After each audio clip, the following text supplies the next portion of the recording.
Welcome, everyone. Today, we bring you another free webinar from Waters Correctional Outreach on a topic that, in my opinion, is not addressed enough, that of retirement from corrections or any other public safety work. Today's program is entitled Retirement, Exit Strategies and Adjustments. I am Caterina Spinaris, the founding director of Desert Waters and the moderator of today's discussion. If you haven't already, please visit our site at desertwaters.com to learn more about the services we provide, promote staff wellness, and you can follow us on LinkedIn as well, and Facebook and Instagram. We have three illustrious guests today, and have a total of 97 years of service in corrections, not counting all the volunteer work they've done and other work since retiring from corrections officially. That's an average of 32 years per person. Alphabetically, I'll introduce them. Steve Howarder. Steve serves as a Desert Waters Master Instructor. He's an Illinois Department of Corrections retiree with 31 plus years of experience and service. He worked as a correctional officer, sergeant, and counselor. Steve was the initial member in his facility of the IDOC Staff Wellness Response Team when it was created in 2017. He was trained through Desert Waters as a CF2F instructor and a True Grit instructor. He was the SWORD, which is the Staff Wellness Response Team, coordinator at his facility, and then was named the Northern Region SWORD Coordinator in 2018, with responsibilities for over 16 IDOC facility staff wellness teams. That's a lot, with 100 team members until he retired in 2020. Steve has been CISM trained to assist groups and individuals in crisis and currently serves on the Illinois Fraternal Order of Police Wellness Team. He's also a volunteer firefighter with 27 years of service and the assistant chief of the Cuba Fire Protection District. In fact, he just came in from responding to a fire just before this webinar. Thank you, Steve, for showing up. Steve and his wife have been blessed with 2 children, a daughter-in-law, and 1 grandson. They live on a small family farm in West Central Illinois that was originally purchased by his great-grandfather in 1888. Some history there. Next, we have Dr. Susan Jones, who retired after working for 31 years in Colorado Corrections. Dr. Jones began her career in corrections in 1981 as a community corrections counselor. In 1985, she entered the Department of Corrections as a correctional officer, one of the first, I believe, Susan, women officers, and retired as a warden. During her career, she has worked with male and female inmates at all custody levels. Her assignments included training, programs, custody control, administration, and case management. Dr. Jones holds a doctorate degree from the University of Colorado, Colorado Springs. She believes that the challenges faced in the criminal justice system can be met by preparing employees to respond, and they're given the tools and encouragement to provide the leadership necessary to improve the systems. Third, and last but not least, we have Brent Parker, Desert Waters Senior Advisor and Master Instructor since 2016. He has a bachelor's degree in criminal justice administration and sociology from Illinois State University. He has worked a total of 35 years in corrections for the Colorado Department of Corrections for almost 30 years, starting as a correctional officer and working his way through many positions and ranks, ending his career at the Department of Corrections in Colorado as Director of Training. After CDOC, he served at the Fremont County Sheriff's Office, where he developed training programs and worked with probation and local specialty courts. Brent has a bachelor's degree in criminal justice administration and sociology. Yes, he and his wife Lisa have 4 grown children and 4 energetic grandkids.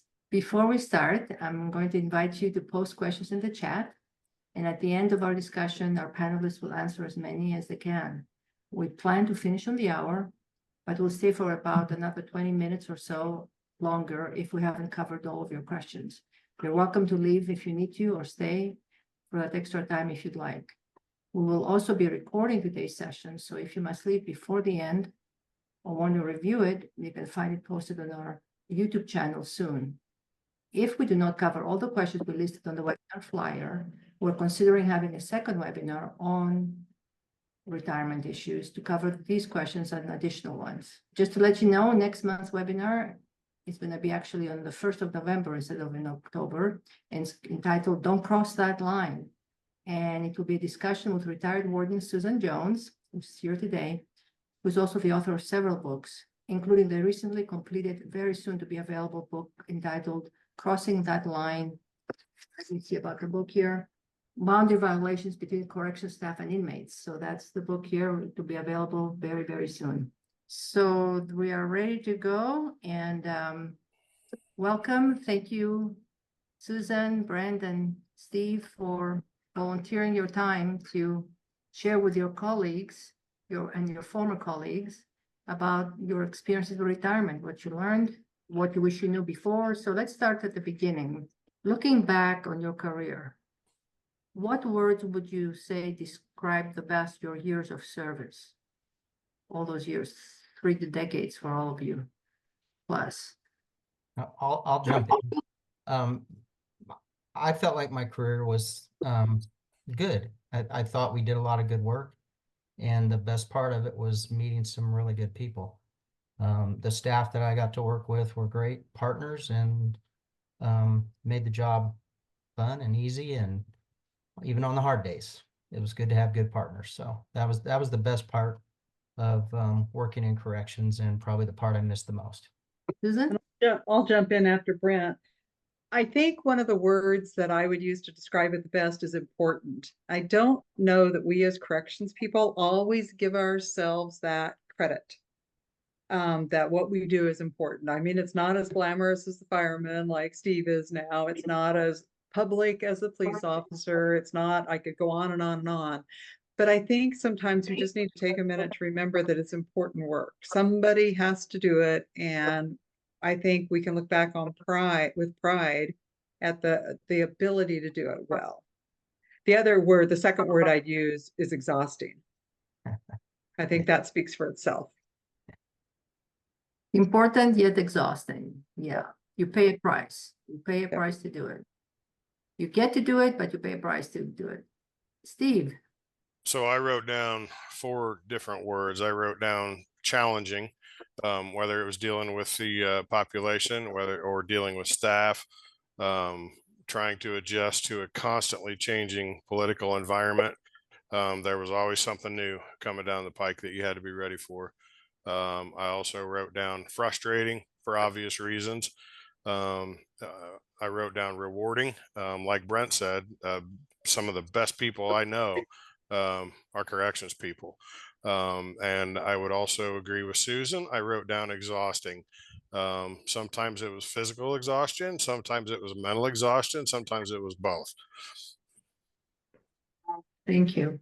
So you've been through the war zone, and you've seen also the good side, all 3 of you. Yes, all those 30 plus years. I just want to add to what Steve just said, and I'm glad you brought it up. Some of the best people I have worked with or ever known, I got to work with in corrections. Yep. And I think, again, for everybody that's listening, you just need to take a minute, pat yourself on the back for being here and doing this, and knowing that, at least in my experience, and I probably speak for Brent too, because he was one of the people I got to work with, some of the best people I've ever met are working in corrections. Yeah, yeah, valiant.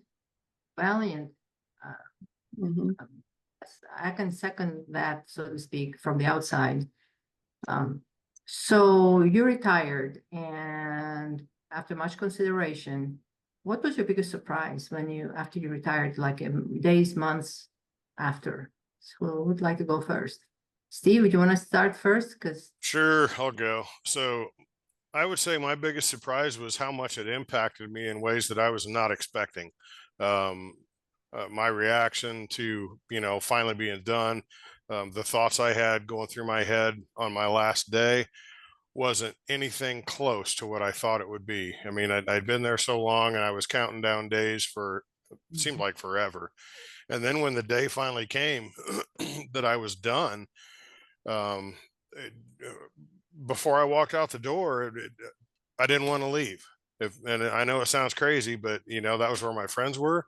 I'd known those people forever.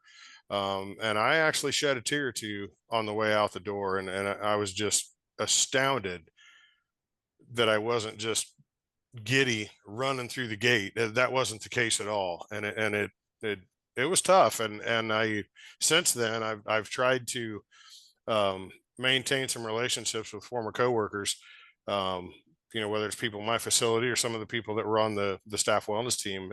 I try not to be a pest about it, but I want to make sure that they know I haven't forgotten about them, because like I said before, that's the best bunch of people I ever worked with. So. Awesome. Missing them. Yes. Well, and we always talk about doing time, right? We're doing time 8 hours a day or 12 hours a day or whatever, how many hours we're working.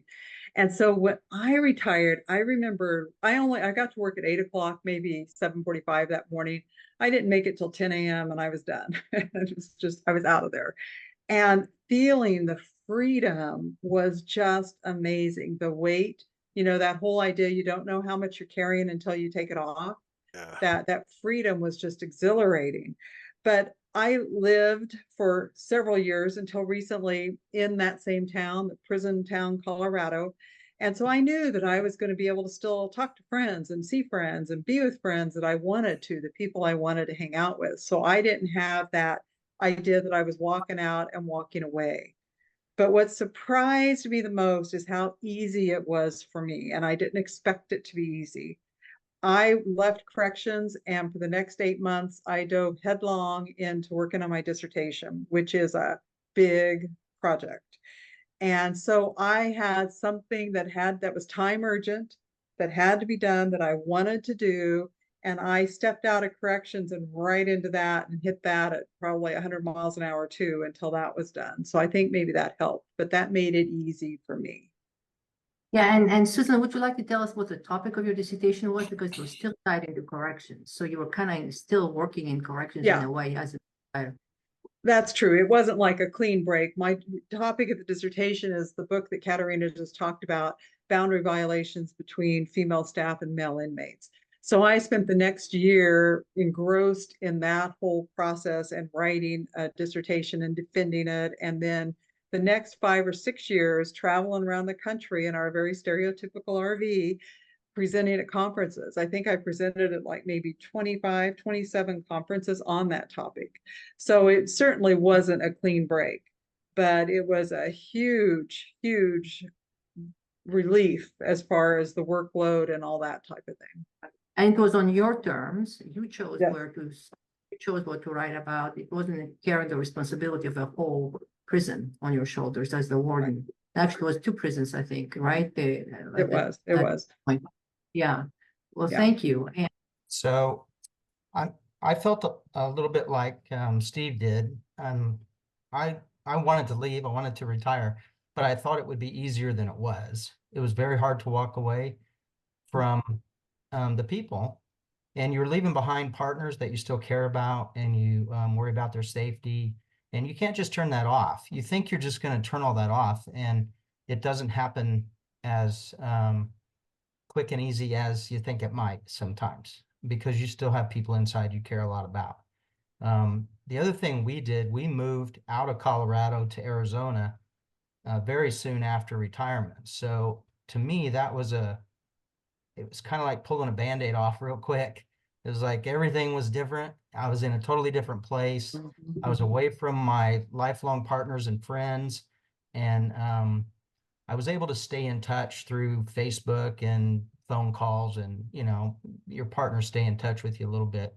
But the abruptness of just moving and changing everything in your life so fast, which sounds good on the surface. We wanted to do it. It was a choice we made to move to a different climate, but it came with a price of, I don't know if loneliness is the right word, but separation, just abrupt separation.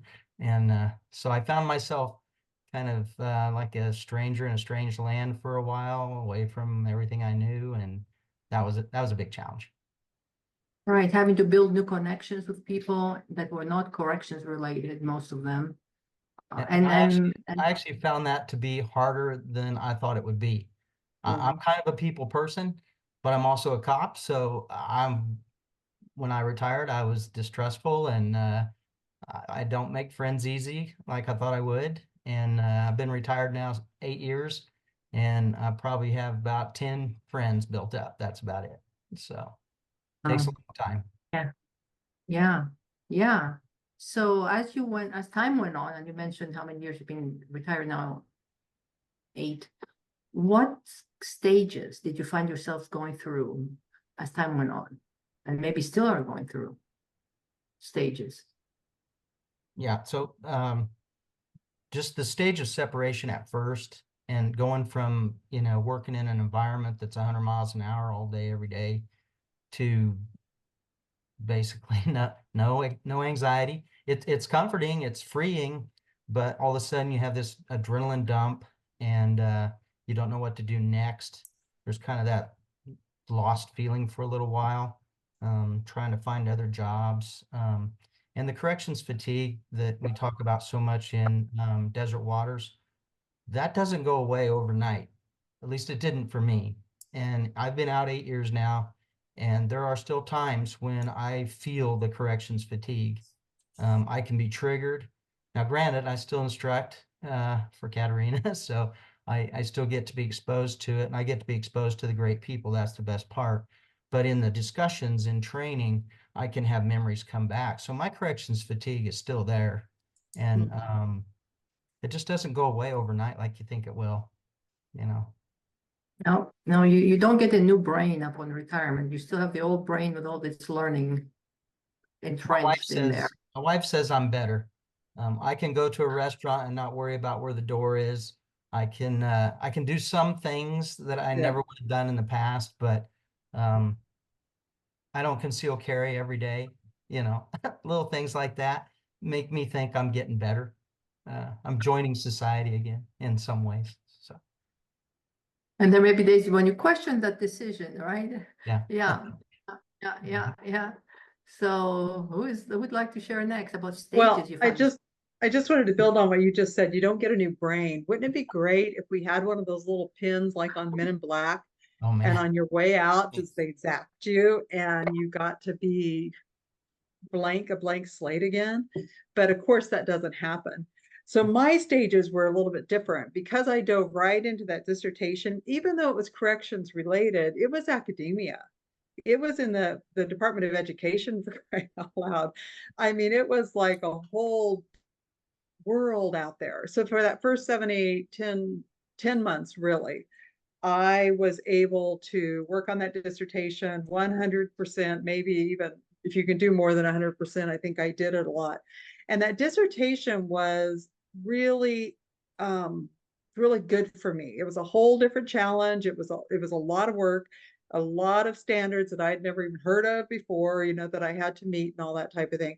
But then after that was over, after I defended my dissertation, then I had choices to make. And then I started looking around and saying, now, what do I want to do? Do I want to cut off completely or not? And just like Brent just talked about, I did it in stages, within the stages again.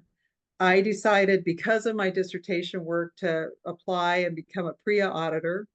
I did some ACA audits still. That's the time when I started working with Desert Waters, which I did for, I think, 11 years, doing phone coaching. I think I did 2 or 3 in-person sessions, presentations, but it was very, very different because it was my terms.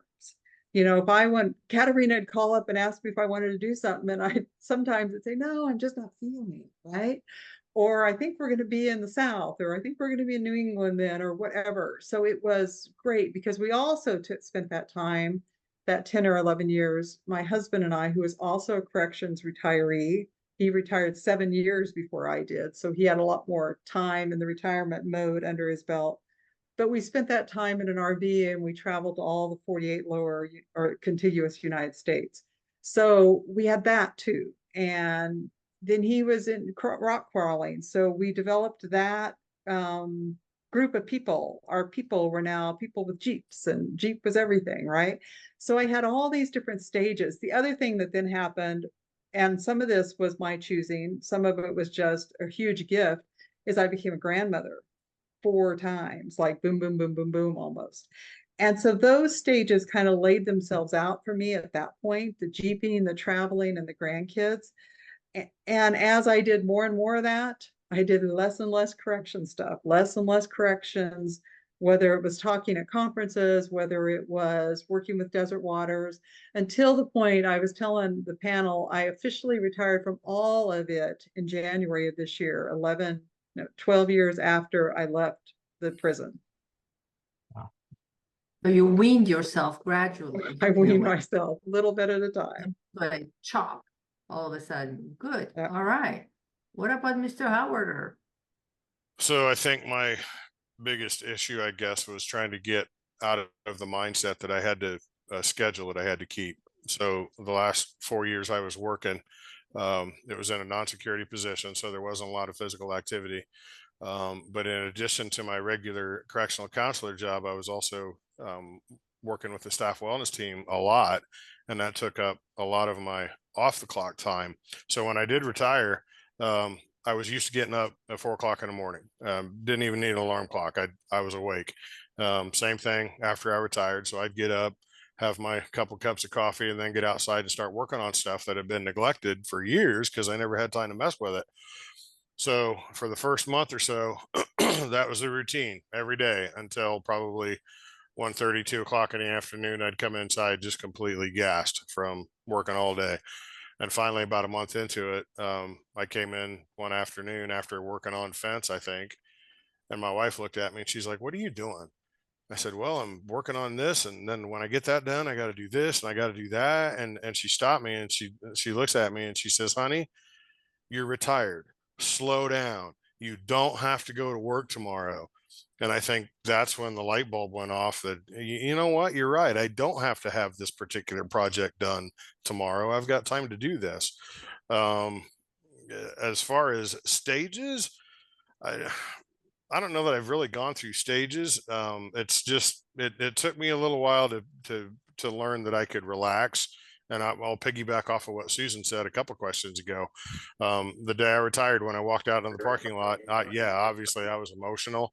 But when I hopped in my truck and started it up, and of course my wife was with me, I finally felt like I could breathe again, if that makes any sense at all. Just to be able to relax and not be geared up all the time. So as far as the stages part of it goes, that I don't think has been an issue for me. But I will tell you guys, it's been fun. Every day it's, hey, let's do something new. It, stick around long enough to get to retirement. You won't regret it. All right. Well, thank you. And a couple of you mentioned corpse fatigue, which is what we talk about, trying to talk about the combining effects of all the stressors you guys face at work, traumatic, organizational, operational, it's all that stuff. And we were wondering about how long did it take for it to subside, if it did, and in what ways are you still battling? And Brent brought up some stuff about being triggered by a statement, a story, or something. So where are you at with that? Getting it out of your system or reprogramming your mind to think differently or react differently. Well, I love one of the comments I just saw flash by. I think Lisa Fernandez actually listed the stages of grief by Kubler-Ross, I believe, is the one that did that. And I think there's a lot to be said for those different stages of grief. And I know we're past that question. I think it might have a lot of relevance here. You know, the denial, I don't remember all of them now that comment's gone. Sorry, I can't remember the other ones. But I Sure. think those stages might be really appropriate. What were you going? Can you name them off, Katerina, from memory? Oh, I know it's like I said, denial, and that there is I've anger, got there's them. bargaining. Go Yeah. ahead, go ahead. I was going to say, I've got them right here. Denial, anger, bargaining, depression, acceptance, guilt, and numbness. Yeah. Thank you. It flashed Maybe now. back to denial. Right. Okay, go ahead. Yeah. Well, anyway, so I think that's kind of a obvious way to kind of look at this maybe a little bit too. But back to how long does it take me for the corrections fatigue to subside? I'll let you know. You know, obviously it's been 12 years and I still have some of those issues, right? our church group just toured Brushy Mountain Prison, which is it's like a museum type thing here in the Eastern Tennessee. And that was just like a week and a half ago. And I have had some intrusive nightmares since I went on that. Why did I go on that group, right? Of all the places I could have gone, I could have gone to the Smokies, I could have gone all these places. But even just 12 years later, going into that abandoned prison, which is in deplorable condition, it has been left to return to nature kind of thing. And I was really surprised how many times I've woken up with dreams, not all of them bad, but dreams about that just in the last week and a half. I thought I was past that. So Awesome, which tells us how much gets unprocessed. You guys keep running from one thing to the next and one demand to the next. Even if it's not trauma, it's just to do stuff. Nothing gets really processed enough because so much is happening volume wise. So it comes back, like you said, almost like burping after eating a heavy meal after a visit or maybe a movie or something. Yeah, makes total sense. Brent, you were kind of looked like you were Yeah, going to say something. I still have intrusive dreams, nightmares, just not all the time. They're getting fewer and fewer and farther between, but still every now and then I'll wake up in the middle of the night. I still have sleep issues. So if I get 5 or 6 hours, that feels like a full night to me because that's the way it was when I was working. I would love to sleep 8 hours, but I can't ever remember doing that since I started working in corrections. yeah, Um, really. yeah, so there's little things, and I'm surprised sometimes when I'm triggered, but I can recognize the triggers better and faster, and then identify what they are and move on quicker than I used to be able to. So it's a learning curve, I think, and it's probably And, different and for every single person. And Brent, you worked in two different settings. You worked for the Department of Corrections, typical prison, and then the training academy. For how many years were you at the training academy outside of a facility? I was there the last 6 years of my career. Okay, so 6 years at the training academy, which was outside of a prison. And then you worked at the sheriff's office, being involved with the court proceedings and probation. So do you feel any similarities or differences between the impact of working in the Department of Corrections prison type of work versus the sheriff's office? Was Uh, it lighter at the sheriff's office? So people who uh, work in jail, I think go ahead. it would be, I wouldn't be able to say it was lighter at the sheriff's office because there were days you don't know who you're getting in the sheriff's office. In the jail, they come in, they're oftentimes under the influence, and they're very unpredictable at that stage. When you work with them in the prison, you get to know them over time and you kind of know what to expect. They still surprise you, but I don't know. I think I have memories. I have good and bad memories of both places. Okay. And working with the courts was a very unique situation. I had some pretty unique jobs in the Department of Corrections as well. And each one of them came with its own stress. So, a lot of people think if you move up and you become a supervisor or a manager that your stress is going to be less. I think Susan would agree with me. It does not get less. It grows. And when you're responsible for other people, your stress level is through the roof. So, everybody thinks they want to be a boss and get more money, but it comes at a price. So, Well, The and responsibility. one But of the comments I saw was someone was talking about their headquarters employee. Can you talk just a little bit more about being at the training academy? Because that was outside the prison. Was that different as far as corrections fatigue and exiting? I think it was a good place to be at the end of my career, Susan. I really do, because it allowed me a little time to distance myself from the offenders and the inside world and sort of segue to the outside world because I worked with staff. And even though they were new staff, it was a very different job and an outcome than working inside. So it was in some ways less stress when it comes to the stress and anxiety that you have working around with unpredictable offenders. But it's still staff, and we all know staff can cause you as many troubles and problems as inmates sometimes. And when they're brand new, they come with their own baggage and things to figure out as well. So I was happy to do it. I think it was the best place for me at the end of my career. And it was a great job, and I worked with great trainers and great people, and being able to impact people's careers on the very front end, that's a pretty Mhm. nice challenge to have. That was rewarding. Yep, yep, yep. Yep. Howie, what, Susan or Howard or Steve? So we're on the question on how long for CF2F to subside, correct?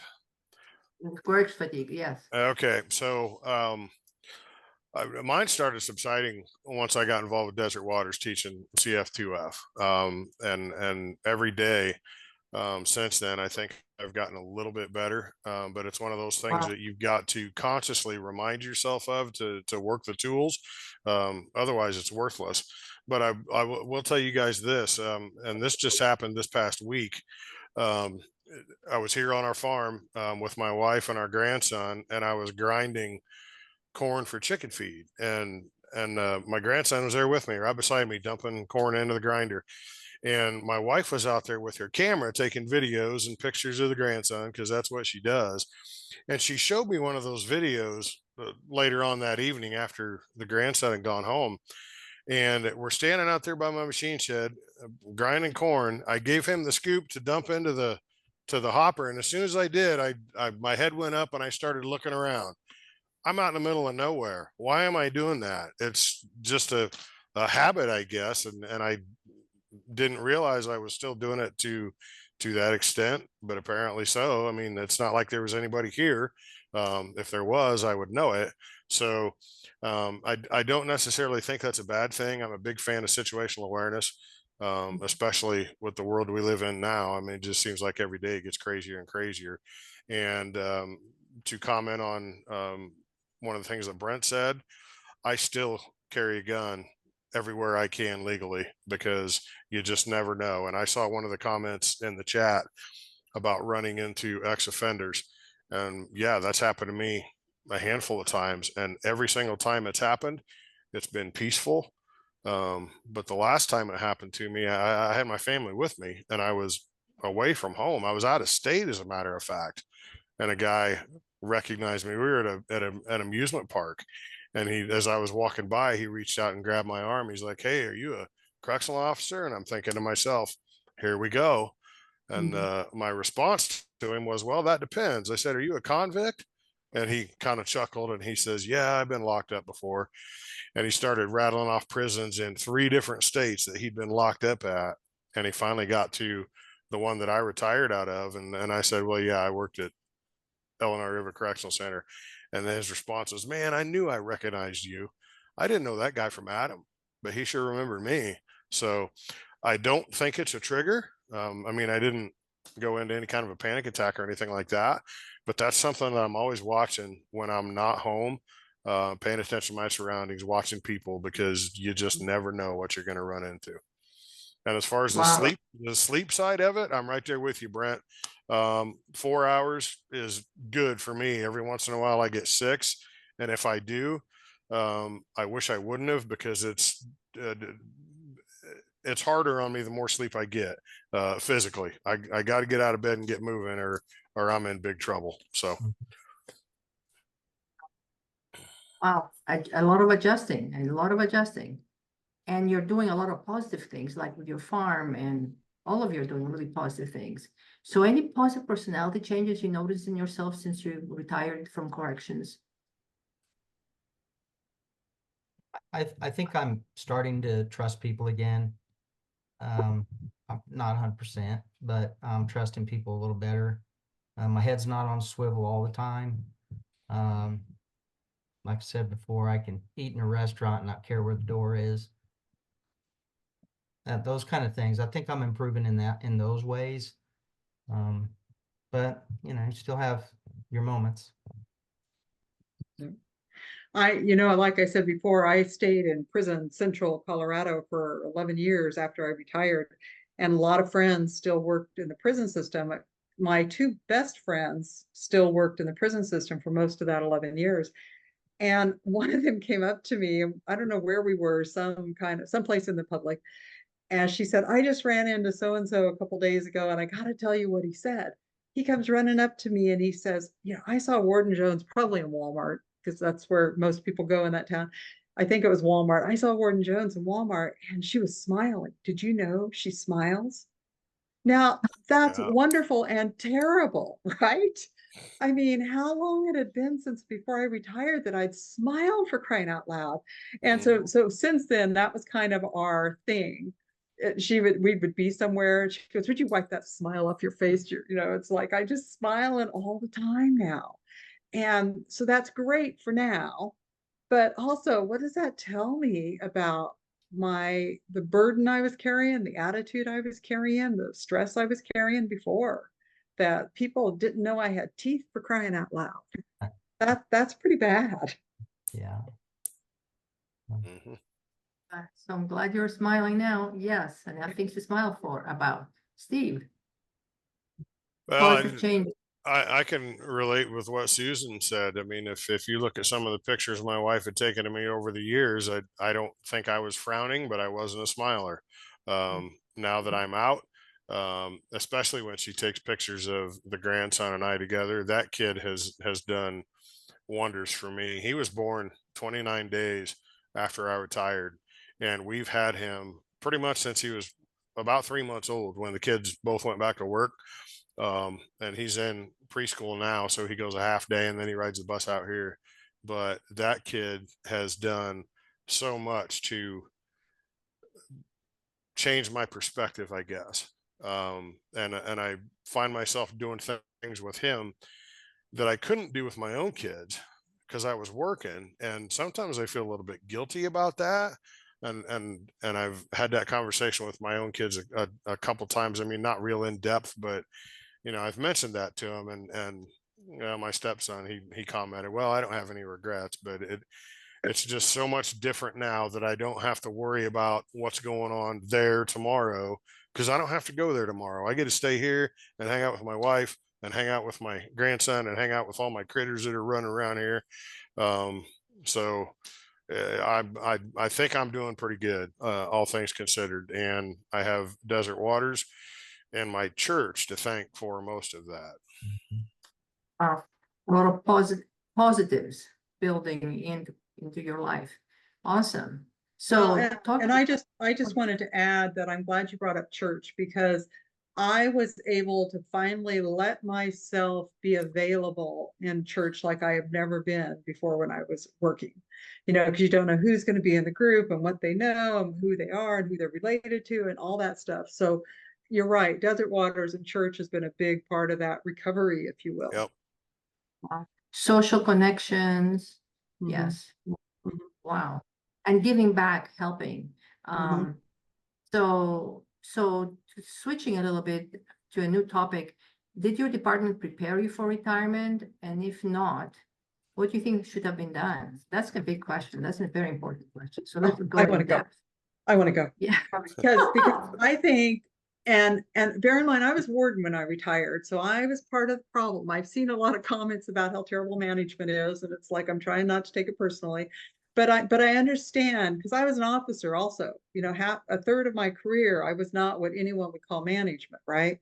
So I thought about that a lot. But what our department did, and I think lots of departments do this, is we do the opposite of helping people prepare for retirement. Because when we say things like, we need you 110%, which isn't even possible, right? But we need you 110%. We need you on Saturday, we need you on Sunday, we need you to answer your phone and emails and everything else. And then if you're an officer, we need you in here to work on Christmas and birthdays and on and on and on. And then you've got the double situation, the mandatory overtime that really, really started after I retired with a vengeance across this country. So we did the exact opposite of preparing people to retire. We keep making them feel like they are not replaceable. And when you're not replaceable, it's hard. You're either on the team or you're not at that point, right?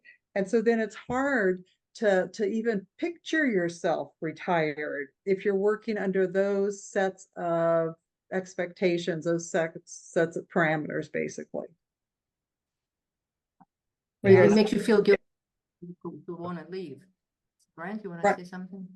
Well, I was just gonna say, I retired out of the same agency as Susan, so I felt that there was very little done to prepare us to leave. I mean, very, very little. And I'm not sure how much could be done at the end of your career. But surely there could be some discussions, some, meetings or classes or something to prepare you for what might come. But I think we could prepare people better for retirement from the very beginning of their career Right.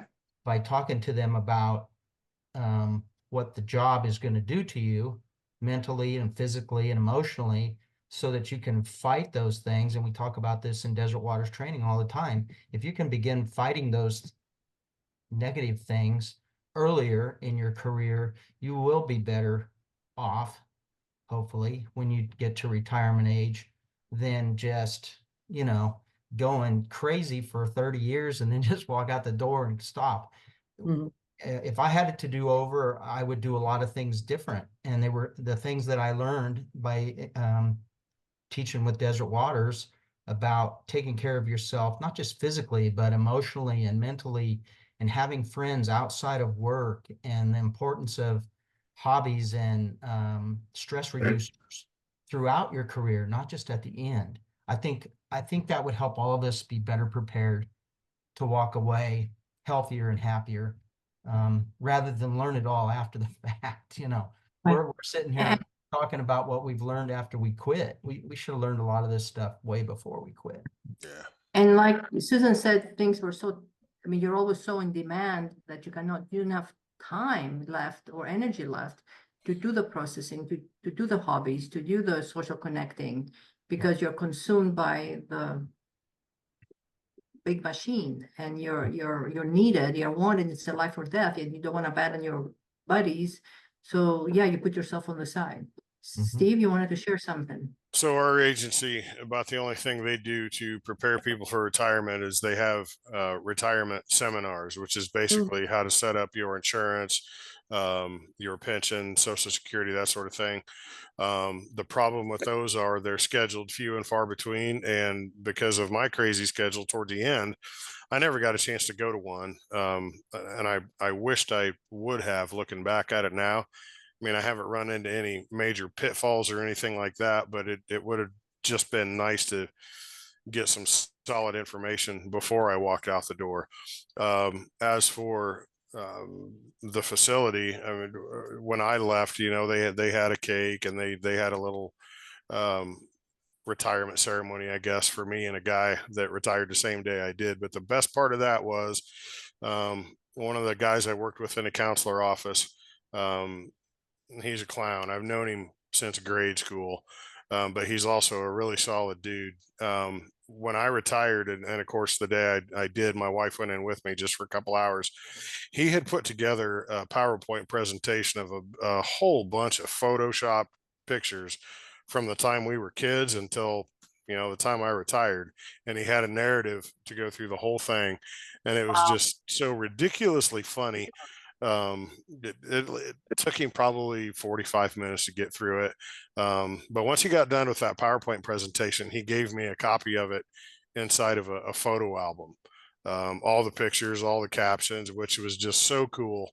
I've still got that on the shelf in the house, and every now and then, somebody will stop in, that I worked with or whatever, and I got to show that to them, and they get a kick out of that too. So that was cool.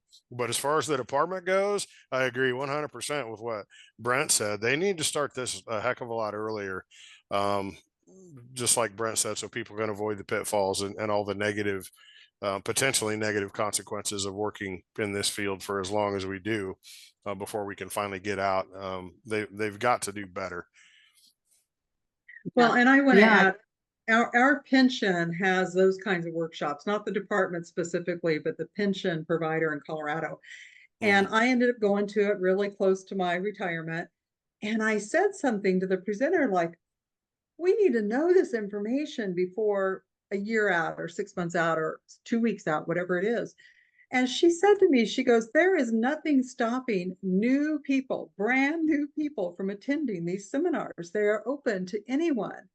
And I thought at the time, oh my gosh, we've got to get people there that are 10 years out or 5 years out or a year out, not waiting till the last minute, because I would have changed some things financially if I had known what I knew then.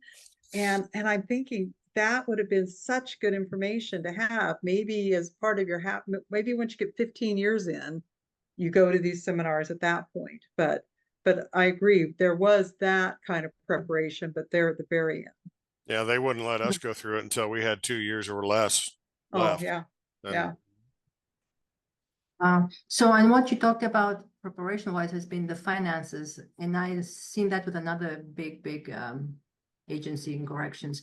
But there's not much that I know of, if anything, about emotionally preparing people from 100 miles an hour to zero, from routine and structure to nothing, having to create your own routine and structure. And there's nothing about processing old stuff. There's nothing about your identity changing from I am this, I'm the warden, I'm the correctional officer, whatever, to now who am I? And in our safety net accreditation program that we put together, that's one of in the standards, it requires training for the retirees to deal with the psychological aspects, not just the financial, yes, the financial too, but the psychological aspects of separation from the department. Because I think maybe the not having that may contribute to people drowning themselves in the bottle, or who knows what, some other dark stuff happening. And Katerina, I saw one of the comments, somebody from Kansas, I believe, talked about they were making a list of their projects.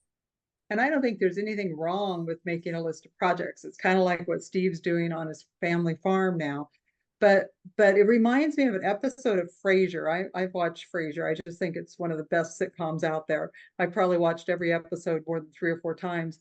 But at one point he gets fired from his job, right? And he thinks he's going to get called back. They cancel his show basically. And so in a 2 or 3 or 4 month period, I believe it turns out to be, he tries to tackle basically world peace, right? And he has all these big projects and he gets none of them done. And he goes on to the next one. So if you've got a project list, I think that's healthy. But remember, you can still get sidetracked on that. And it's okay if you decide you don't want to, I don't know one of the examples on his list he gave, but maybe you take stuff off the list and just decide you no longer are invested in doing that, and that's okay. That's a great thought. Yep. Yeah, pruning. So what do you miss about working inside? I mean, now that you've been away for what, 10, 8, 4, whatever years, 11, 12, what do you miss, if anything?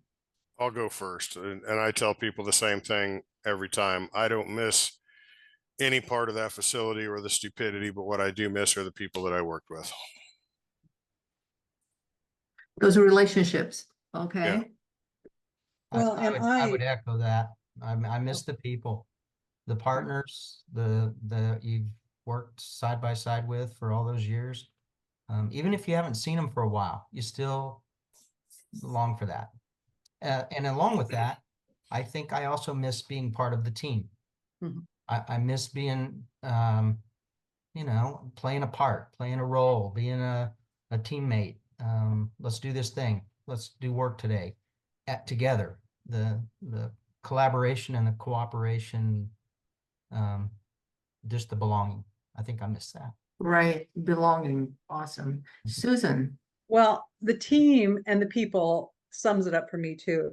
One of the things I did when we were touring around in our RV, we ended up in Northern California at the Redwoods, which is just amazing country. I'm sure probably a lot of you have been there.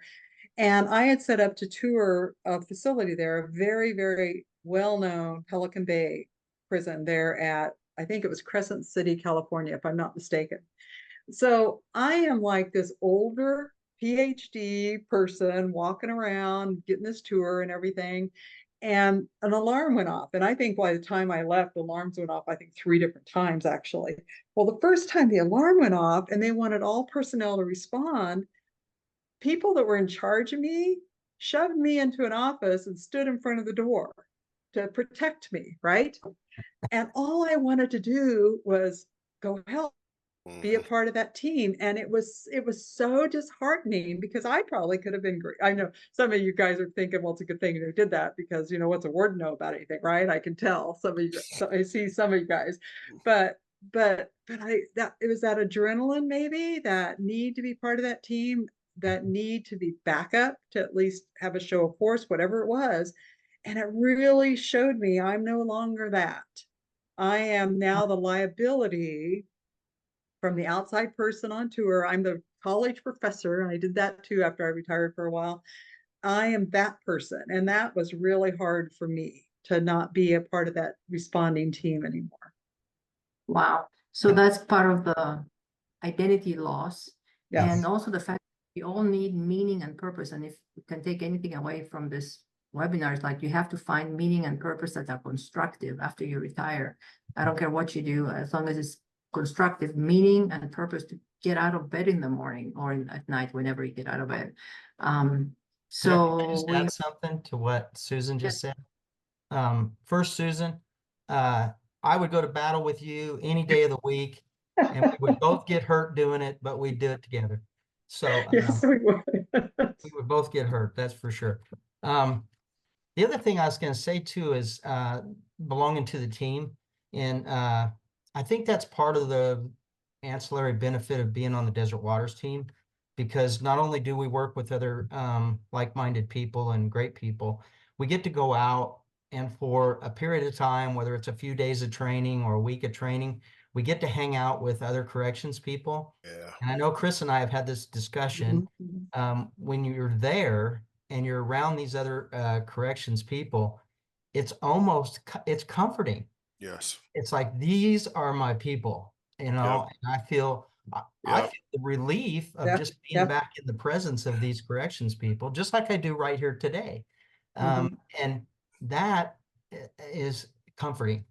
And even though sometimes I get triggered and, we have discussions that we shouldn't be remembering some things, it's very rewarding to be back and give something back to help other people get through their career so that they can come out in a better place on the other end. And Right. it's part of Right. that, belonging to a team. Katerina, I- can I jump in on that one just real quick? Yeah. Yes. Brent, you're talking about working with Desert Waters, and I totally agree. I've been working with them for about a year and a half now. And last October, when I went out to Ohio for a week to teach CF2F to their juvenile department, the first 15 minutes, I was a little bit nervous because that was my first foray into the instructor level courses. But it didn't take long at all. And I commented to the class, I feel like I'm back home because you guys get it. You guys understand me. You understand my mindset. I understand you. I don't get that feeling anywhere else I go. It's not even that way at the fire department, but anytime I'm back around corrections people, my comfort level is just through the roof. I wanted to I add am- also, I see one of the comments from Greg Morton, who's done a lot of work with Desert Waters too. And he has talked to me about this before. I believe well, I'm not going to try to guess the state. The state he retired from, they actually had a breakfast once a week or once a month or whatever, where they all got together in, I don't know, McDonald's or someplace. And it reminded me, and I don't know if Brent remembers this, but for a while when McDonald's was pretty new to Canyon. I mean, I remember when we didn't have a McDonald's, right? A bunch of retired people would go there, and I think they must have gone every day. I don't know. And they'd sit around and drink coffee and discuss the fate of the nation and everything else, and on and on and on. And I remember more than once going in there with my kids, maybe on the way to school to get breakfast or whatever it was. I would walk into that like lair, I almost called it, and they would snatch on me, and I would have to answer for stuff for 20, 30 minutes, right? And I was so amazed at how involved they were with everything that was happening still. And I swore I would never let that happen to me, that I would not be that involved with every little thing, because they would interrogate me. And some of them, hired me, and some of them, had been my bosses, and basically they think they still are. And I'm just like, so I think there is connection that's good. I just think and I'm not saying what Greg was talking about is a bad connection, but the way I saw it play out in my particular experience, it was like crazy. You got to get a life, and it can't be this. It can't Yeah. be. Yeah, at some Just- point we got to let go. Yeah. And probably for everybody it's at a different time, but gradually we do have to get a life beyond. And it's hard. Yeah. To do. Yeah. Yeah, yeah, it's hard it's hard to duplicate the adrenaline dump anywhere else for one thing. And the excitement and the life or death feeling. I remember a CO who worked for 35 years in three different penitentiaries, 3 different states. He said to me the most alive he felt was working in a pen, because of the alertness. So we're coming up to the end of our time here, and wow. And we haven't covered all the questions, so that means that we will very likely have a part 2, retirement part 2 webinar in the near future, as long as our panelists are willing and available. So let's look at some questions here. Well, you have a lot of good questions, and this is not a fix it. So one question would be, how do you suggest officers prepare for retirement? Well, I know this is a whole nother question basically, but you have to especially with a lot of the retirement options that are available now, very, very different from the retirement options I had available to me. You're kind of in charge of your own retirement fund in a lot of agencies now. Whereas when I started, they took a whole lot of money out of my check every month, and they told me how much I was getting at the end. And it was just, but it's not like that everywhere anymore. It's not even like that in Colorado anymore.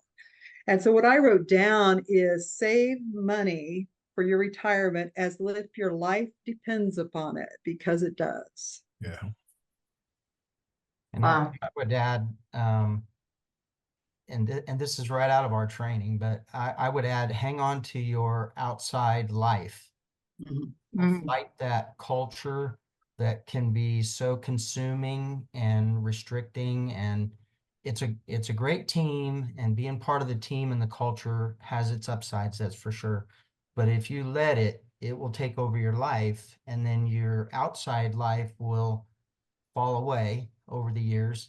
And when you get ready to retire, you won't have anybody there. I just think it's so important to have some friends that are non-corrections, some family and friends that your flock, we call it, that are there for you in your times of need. Because when you retire, that's going to be your people, because a lot of the people that you worked with are not going to be there. And if you move to another state, they won't be there. So I think that would be the advice I would give a new person. Hang on to your outside world. Like your life depends on it. Same thing. Yeah. And you know, if I had my wish, I would say, boy, I would love to have people spend like an hour a month with somebody like a mental health professional to process some of this stuff, and I've done it when I was still working in the counseling area. I had a couple of people who came through and said, I want to help me prepare for retirement. So we spend time working on those things. That's a luxury for some people, but boy, if they could do it, it'd be awesome. Their insurance will cover it. Just you need to find the right counselor to walk you through stuff, to prepare emotionally for losses. Also, people die, right? I mean, it's not just you move. If people die, you have to deal with that. So then we had a very interesting question about what if you have not had those very constructive relationships with team members, so you don't feel like you're going to miss them, and so you've had more of a heartache type of work experience, or maybe you feel more isolated. So of course, maybe of course makes sense that you may not feel the same sense of loss of the team because you didn't have the team to begin with. So what would you suggest for a person in that situation as they kind of leave and need to detox from a bunch of negatives? Find something else to get involved with, whether it's like a animal shelter, or do volunteer work somewhere, fire department, rescue squads, they're all volunteers anymore, at least most of them. They're all hurting for help, but have something lined up to take up the time that you used to spend working, especially for security staff that are here lately just been buried in overtime. That's all they do is work and sleep. That's it. If you've done that up to the point when you retire and you haven't thought about, hey, what am I going to do, once I'm out of there, whether it's another job or, hobbies or something like that, you're going to be that person sitting on the couch, drowning yourself in a bottle, and that never, ever ends well. So we talked a little bit about financial planning. Have some activity planning too, something to occupy your time with. So you're not just sitting there. And I would just add to that, Howie, that don't put all your eggs in one basket. Right. Layer some stuff out there over time. I knew I was going to play a lot of golf when I retired, but my body tells me how many rounds I can play a week, and it's not every day anymore. So you got to plan for something else, not just physically, but mentally and emotionally. Yeah. What else am I going to fill the voids with? I think you need to layer it, and I like what you're talking about there. Plan. Well, and I kind of wanted to talk about, I mean, we kind of all made it sound like we left our agencies and everything was hunky-dory and we decided to go do something else. Well, that wasn't my experience. I left our agency after I got really angry at it, the way it was treating my staff, the way it was treating a particular class of inmates, and how we were endangering the rest of the department. And in my opinion, obviously, see, I'm still covering my ass. Think about that. But I was angry, and so angry that when I retired, I had my retirement party that I set up on a Sunday afternoon at a church, because I knew no one was going to be there just to get out of work, right? And there wouldn't be any drinking. And so I chose that. And you got to come to my retirement by invitation only. And that's how much I wanted to cut myself off from part of this team that I no longer felt had my back. And I was at the level of warden. And I know that that may not be your typical exit for a warden, but I know a lot of our staff, that's a typical exit. They don't want their plaque. They don't want their letter from the damn governor. They don't want a cake, nothing, right? And if you threaten to have it, then they just don't show up for the next day at work, right? Yeah. And so I think a lot of us, it isn't a happy-go-lucky, we're switching lanes and now we're dancing or, skipping down this road either. I think we need to recognize that that is a lot of people's experience. Yeah. We've had so many really, really good people that would have made awesome instructors after they retired, but they had like an allergic reaction to anything corrections. And they said to me, I don't want to think about it. I don't want to, and they didn't even process anything. That's the sad part. They sealed the box tightly shut. They really needed to process some of that stuff that could come up to haunt them later. But anyway, they didn't want anything to do with anything corrections related, even though they would have made awesome instructors like with us at Desert Waters. And it was sad for me because they never got through that injury. Mm-hmm. It's not all a bed of roses. There are the thorns too. I would So- say that the people that Susan was talking about, the ones that don't want any kind of recognition at all when they retire, I would think it'd be a pretty safe bet to say those people are just buried in corrections fatigue, which is one more reason why they need to go through CF2F, among other things. Because I think if you're that bitter walking out the door, which should be one of the happiest days of your life, there's nothing else to look forward to. And that's just, I think that's a terrible way to go. I mean, I get it why people do it, because until I got involved with Desert Waters, I was probably on that same path. Thank God I'm not, but yeah, I don't even know how to put it into words, but Susan, when I heard you say that, I'm thinking of friends of mine, coworkers of mine that retired either right before I did or right after I did. One of my good buddies didn't make it 6 months, and he basically drank himself to death because he didn't have anything else to do. And it's just heartbreaking. And there's got to be a better way. Yeah. And I heard a quote way back that signs of health is to be able to love and to work. And if we could hang on to that in a way, to love and to work, And of course, we talked about how corrections can beat the loving part out of you. You have to regain it sometimes. Yeah. But finding ways to work that are not a job necessarily, but like you mentioned, a volunteer. I know somebody who would go to the animal shelter and walk dogs to Yeah. socialize them or brush the cats. I mean, seriously, they were doing that and they found joy in it. And I understand why. So having something to work toward, to be working on, learning, I mean, learn a new language, whatever, something, stimulate yourself. Because my husband likes to say, if you're not growing, you're dying. Mhm. And I think that's profound. And we have to be growing somewhere, learning something new, helping somewhere, giving of ourselves somewhere, taking care of ourselves, maybe having some self-compassion for a change in a healthy way. And yeah, loving and working in a modified way as your body allows, right, Bryant? Yeah. Yeah, you're not gonna go running a marathon right now. So I really love having all that interaction. My goodness, I mean, all those wonderful people in the audience. I feel like waving to everybody. So any other question? Justin, do you want to mention any other question to us if you want? That caught your eye as you were going through? There's so many here, comments.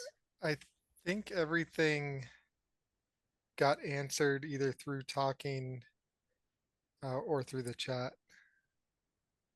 Okay, and so, okay, so I mean, we want to thank, I want to thank you people, and I want to say this is a really strange thing, but I feel like you guys are my tribe and haven't even worked inside anywhere or Yeah. on probation or parole, but you're my tribe. When I'm around corrections people, I mean, yeah, I can sort of relate with around firefighters a little bit and maybe police, but nothing like with corrections. And so I can imagine having healthy connections like that, as opposed to saying all corrections people are evil, bad, whatever. If you've had bad experiences, it's going to be healing and finding a place to give back. I remember, Susan, before you retired, a few years before you retired, you and another warden came and took our instructor training for the department, correction fatigue fulfillment, and asked you why. You said you wanted to give back before you retired, that you wanted to give back to your staff before you retired. And then as the warden started teaching that course, and I'm sure the staff were kind of hesitant at first and scared of you, right? Like, you're going to find out all our dirt and nail us for it, right? How did that go when you started teaching the fatigue to fulfillment course to your staff? Well, my favorite example of this is, it was mandatory. You worked for me. Nobody else got to come, except we made a few exceptions of that because of what I felt our department was doing to that particular group of staff was unconscionable. And so it was like a Band-Aid, right? So all of my staff had to attend. Now, that was in the days when it was a 4-hour class and they had to attend. That was it. So this guy comes to the class and he stands at the back of the room. He's in the room. He never sits down and he has his hands crossed the whole time and gives me this scowl. I call it the eat shit look the whole time, right? Everything I said, I didn't say you had to participate. I said you had to be there. So he complied with the letter of the law, right? Well, several years later, and I know I've told this story in other settings, several years later, I'm in Walmart in Princess in Central Colorado with a 8-year-old, dear friend of mine's little girl that I became part of our lives. And we're walking down this aisle in Walmart and we're on some projects or on some hunt for the right things to make this project, right? And out of my peripheral vision, I see someone coming towards us in a pretty aggressive fashion. And I look up and it's this guy and I'm thinking, oh, and he's coming for me. I mean, I could see it, right? And so I'm thinking, I've got this 8-year-old with me. If I'd had time, I would have ducked down another aisle, but I didn't have time for that. He comes up to me, gets right in my personal space, and he says, you know that class you made me take? And I'm thinking, God, let it go. It's been however many years it's been, right? And I said, yeah. And I knew exactly what class he meant. He goes, I just want you to know one thing. It mattered. And he turned around and stormed out of Walmart. Whoa. And I'm sitting there like he'd punched me in the gut, right? Like, okay, that isn't how I expected this might go. But how many times have we had people, maybe they weren't that aggressive, but people in class that you think that was a total waste of space, time, staffing, resources, whatever. And we don't always get the feedback that it mattered. Right. And so that was one of those things I kind of took with me. I know not everyone that ever took that class that I presented was happy about it or thought I did a good job or thought it mattered. But this particular guy who was so rigid and so heavily involved in corrections fatigue figured that out. Maybe not right then, but that was just one of those stories. And this 8-year-old who's now like, I think she's like, I don't know, she's a teenager anyway. She remembers that story. Remember when that guy? It's like, yeah, I remember on it, but it matters. Wow. So he got help, so maybe it helped him with his retirement. Maybe. Wow. I love Yeah, that and I have no story. idea if he was still working. I don't know if I knew that at the time or not. So Wonderful. Well, that makes me feel like what we're doing has a meaning and value and helps people in the long run, even if at the time they're fighting with all they've got. Like, don't make me aware. I don't want to be aware. Let me be in my oblivion. Yeah. And Right. present awareness. So Brent, want to share something? Just that was a great story. I think a lot of people do come to the training that Desert Waters offers, and they're reluctant to be receptive. But by the end of it, or months or weeks down the road, they start to figure out that it does matter, and they get it. It's the whole plant a seed and let it grow thing, and we don't always get to see the fruit later, but as long as we're helping people, it does matter and it is important. mhm. In a way, that's what I want with those webinars that we're doing, that maybe somebody at 3 a.m. or they're 3 a.m. stumbles upon our YouTube channel and watches something, and something will spark something and it will give them hope. It will give them a tool, something to practice, a next step, and help them in their moment of loneliness or despair, and kind of get down from the ledge and make a healthy life affirming choice. Mhm. And so that's why we're doing all this. I mean, really, that's the reason why we're doing all this. And so I thank you for participating, and we hope we can be back and can do a part 2, and maybe even mull over comments and study the comments and say, okay, let's hit on these areas. Because we talked about the bright side and we talked about the dark side, but there's always room to go deeper. And so thank you. And if you have any other questions, please send them to us. And Justin, thank you for running the chat and managing, and thanks all of you for attending. We look forward to seeing you in the near future. And like I said, the next one will be November 1st. Susan's, we don't cross that line. It will be about boundary violations between staff and staff they manage. Even probation parole folks, not just prison and jail, because it happens everywhere. So thank you, and we'll look forward to seeing you again, and send us comments at admin@desertwaters.com if you have any other comments or questions. We always learn from you, from your feedback, because you're the ones doing the job. Thank you very much. Good to see you all. Take care.